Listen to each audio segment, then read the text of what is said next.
আপনি যদি আপনার উইকেন্ডটা একটা চিলিং থ্রিলিং হরার মুভি দেখে কাটাতে চান তাহলে এই সিনেমাটা আপনার জন্য। এখন রিভিউ করব 2018 একটা হলিউড হরার মিস্ট্রি থ্রিলার মুভি, নাম হেরিডিটারি।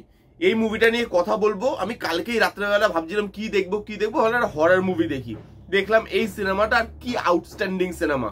অ্যামাজন প্রাইমে পেয়ে যাবেন, হিন্দি ডাবিং এ পেয়ে যাবেন, না হলে কোথা থেকে জোগাড় করে দেখবেন সেটা আপনারা ভালো মতো জানেন। একটা পরিবারে একটা গ্র্যান্ড মাদারের মৃত্যু হয়ে যায়, তারপর থেকে সেই পরিবারে কিছু আনন্যাচারাল জিনিসপত্র হতে থাকে এবং সেই পরিবারের কিছু রহস্য আমাদের সামনে উঠে আসতে থাকে। কি সেই রহস্য, সেই আনন্যাচারাল জিনিসগুলো কেন হচ্ছে, কিভাবে আটকানো যায় এই জিনিসগুলোকে, সেই সমস্ত জিনিস নিয়েই এই 2 ঘন্টা 7 মিনিটের সিনেমাটা। প্রচুর পজিটিভ দিক আছে। ফার্স্টে হচ্ছে এই সিনেমার ডাইরেকশন। অ্যারি অ্যাস্টার এই সিনেমার ডাইরেক্টর। যারা বাইরের সিনেমা দেখে তাদের কাছে এই নামটা কোনোভাবেই অপরিচিত নয়। আপনি এর সিনেমা নিশ্চয়ই দেখেছেন, মিডসোমার বলে সিনেমাটাও এরই ডাইরেক্ট করা। তো এখানে ডাইরেকশনের কাজ না জাস্ট অনবদ্য। এখানে মিনিয়েচার থেকে রিয়েল লাইফে যেভাবে সিনগুলো কনভার্ট হয়, এখানে একটা অ্যাক্সিডেন্টের সিকোয়েন্স, এখানে প্রত্যেকটা জায়গায় ক্যামেরা ওয়ার্ক, সেখানে সেই ক্যামেরার কাজের মধ্যে ইন্টেন্সিটি, সেই জিনিসগুলো এত ভালোভাবে ফুটে ওঠে।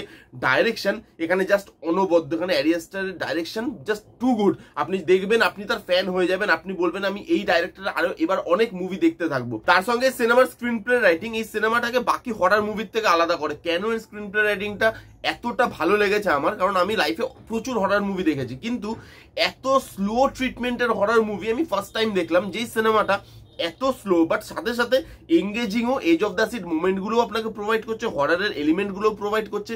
এই সব জিনিস ওই স্লো ট্রিটমেন্টের মধ্যে কিভাবে প্রোভাইড করতে হয় সেই জিনিসটা যেভাবে দেখিয়েছে সেটা আউটস্ট্যান্ডিং।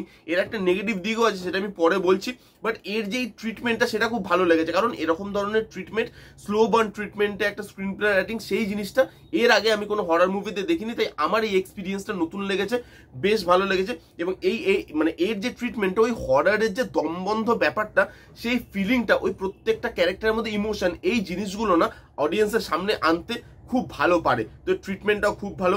তার সঙ্গে পারফরমেন্সেস, এখানে টনি কোলেটের পারফরমেন্স ভাই আউটস্ট্যান্ডিং। ওই মহিলা যে অ্যাক্টিং করেছে টনি কোলেট এখানে জাস্ট আউটস্ট্যান্ডিং। তার সঙ্গে অ্যালেক্স উলফ, সেও খুব ভালো পারফর্ম করেছে। এখানে প্রত্যেকটা অ্যাক্টর যারা এখানে পারফর্ম করেছে তারা আউটস্ট্যান্ডিং। এখানে একটা বাচ্চা মেয়ে আছে, তার ফেসিয়াল এক্সপ্রেশন, প্রত্যেকটা জায়গায় অ্যাক্টিংটা না হরারটাকে এক ধাপ উপরে নিয়ে যায়। এখানে অ্যাক্টিং মাস্ট ওয়াচ অ্যাক্টিং, এবং মানে লেজেন্ডারি অ্যাক্টিং করে গেছে যারা অ্যাক্টিং করেছে এখানে। তার সঙ্গে বলে দিই সিনেমাটা খুব সবাই মিলে বসে দেখার মতো সিনেমাটা নয়, কারণ এর মধ্যে রক্তারক্তি, কাটাকাটি সবকিছু আছে। একটা অ্যাক্সিডেন্টের সিন আছে, যেই সিনটা দেখার পর আচ্ছা বড় লোকেরও রাতের ঘুম উড়ে যাবে। তো সেখানে এই জিনিসটা খুব র ট্রিটমেন্টই রাখা হয়েছে, তার মধ্যে কোনো রকম চাপা দেওয়া হয়নি।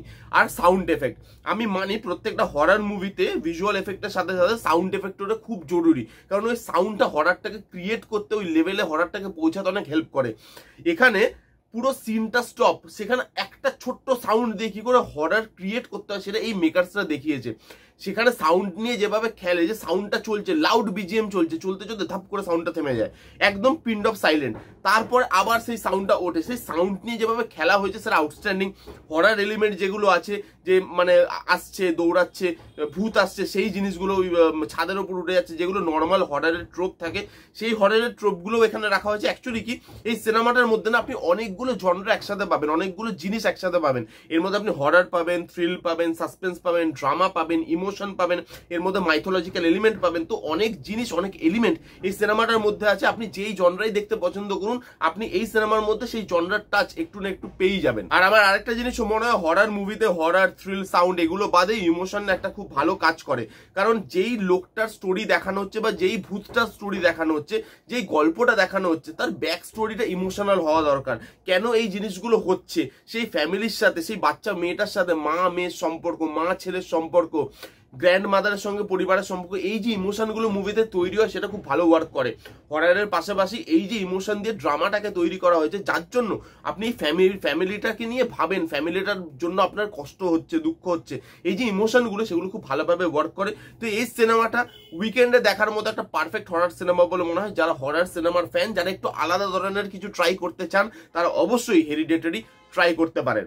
এবার এই সিনেমার নেগেটিভ দিক নিয়ে কথা বলবো। দুখানা জিনিস আমার নেগেটিভ লেগেছে। প্রথমেই বললাম যে এর স্ক্রিন প্লে রাইটিংটা খুব স্লো বার্ন ট্রিটমেন্টে তৈরি। তো যারা ফাস্ট পেস মুভি পছন্দ করে, যারা ভাবে যে হরার মুভি মানেই তার মধ্যে একটু মশলাপাতি থাকবে, তার মধ্যে চিলিং থ্রিলিং ব্যাপার আরো থাকবে, তাদের এই মুভিটা নাও পছন্দ হতে পারে। যদি আপনি ফাস্ট পেস মুভি দেখার হ্যাবিচুয়েটেড মানুষ হন, তাহলে আপনার এই সিনেমার ট্রিটমেন্টটা কোনোভাবেই ভালো লাগবে না এবং এক এক জায়গায় আপনার বোর লাগতে শুরু করবে। আর এই সিনেমাটা প্রকৃতই একটু বড় হয়ে গেছে। 2 ঘন্টা 7 মিনিট না করে যদি এই সিনেমাটাকে 1.5-2 ঘন্টার মধ্যে শেষ করা যেত, তাহলে আরো বেশি মানুষ কানেক্ট করতে পারতো, তার মানে আরো বেশি অডিয়েন্স এর মধ্যে এঙ্গেজ করতে পারতো। 2 ঘন্টা কিছু কিছু জায়গায় সিনেমাটা ড্র্যাগ লাগে, মনে হয় কিছু আননেসেসারি জিনিস, কিছু আননেসেসারি সিনস যদি এখান থেকে কেটে বাদ দেওয়া যেত, তাহলে এই সিনেমাটা আরো বেশি ক্রিস্প হতো। বাট আমি এই সিনেমাটা আপনাকে মাস্ট রেকমেন্ড করবো। যদি আপনারা একটা ভালো একটু আলাদা ধরনের কিছু দেখতে চান, ট্রাই করতে চান, এই সিনেমাটা অবশ্যই ট্রাই করুন উইকেন্ডে। রিভিউটা কেমন লাগলো জানাতে ভুলবেন না। রিভিউটা যদি ভালো লাগে তাহলে please give it a Thums up, like করবেন, কমেন্ট করবেন, শেয়ার করবেন, চ্যানেলটাকে মাস্ট সাবস্ক্রাইব করবেন। দেখা হচ্ছে নেক্সট কোনো ভিডিওতে। ততক্ষণ bye bye, take care and be safe.